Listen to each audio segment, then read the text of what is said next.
I'm Jamie, I play guitar in Bombay Bicycle Club. I'm Ed and I play the bass. And we're at Osheaga in Montreal. Getting very sunburned. It's very hot.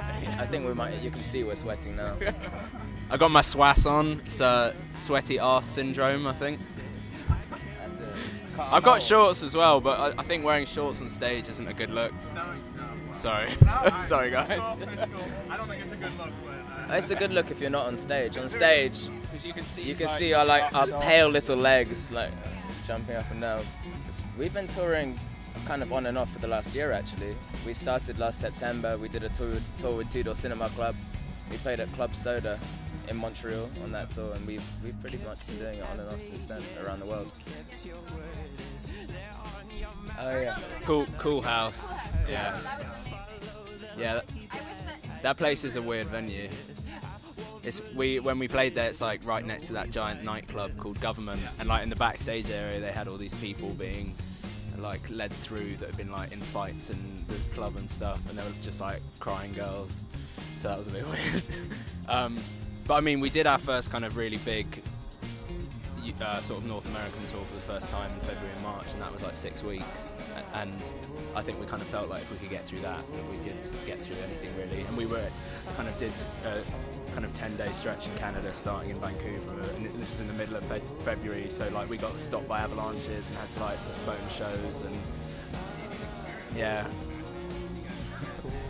We go and see Batman while our singer and songwriter Jack kind of makes demos in his room.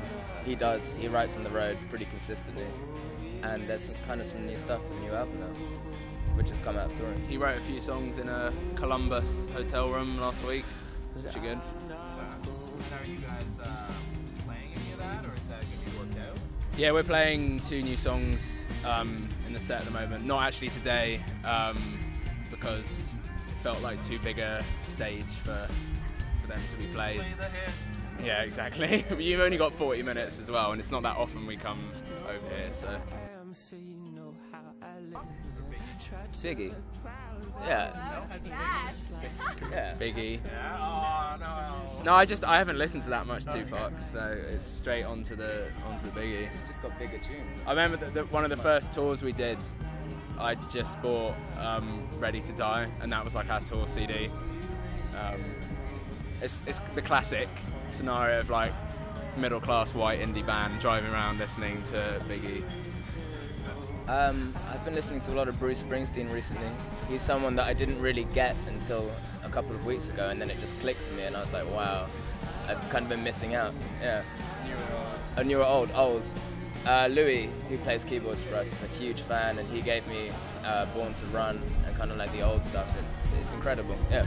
I like Nebraska actually, his album, the really like stripped back one, but that's the only one I own, so maybe that's why I like it more than the other ones. I actually went to see him in Berlin a couple of months ago in like a giant football stadium there, and I kind of find it weird because he seems like such a kind of like American icon that people in other countries kind of get it almost, because it's very much about like the American dream and like the working man. So I think it's cool that he's kind of understood globally. Well, probably in Ireland, because I have a fan club kind of called the MacCollers. Except my second name is MacColl, and they kind of like, but they've done these tumblers for each member of the band, but my one mainly involves like imposing my head onto pictures of Jesus, and then they call me Muck Christ. So that's pretty weird, I guess, if you think about it. What's the URL?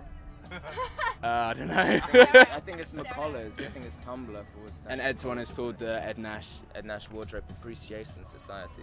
That's not as good as the MacCollers. They like his floral shirts. It's quite a nice one actually. I actually thought it wasn't as good as the first 2 films.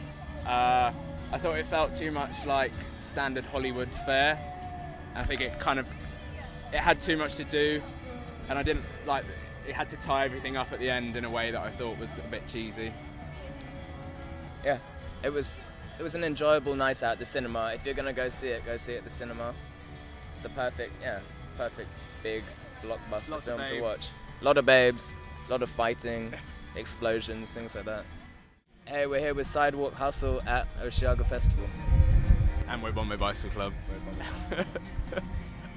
Thanks guys. Cool. That's cool. Cool.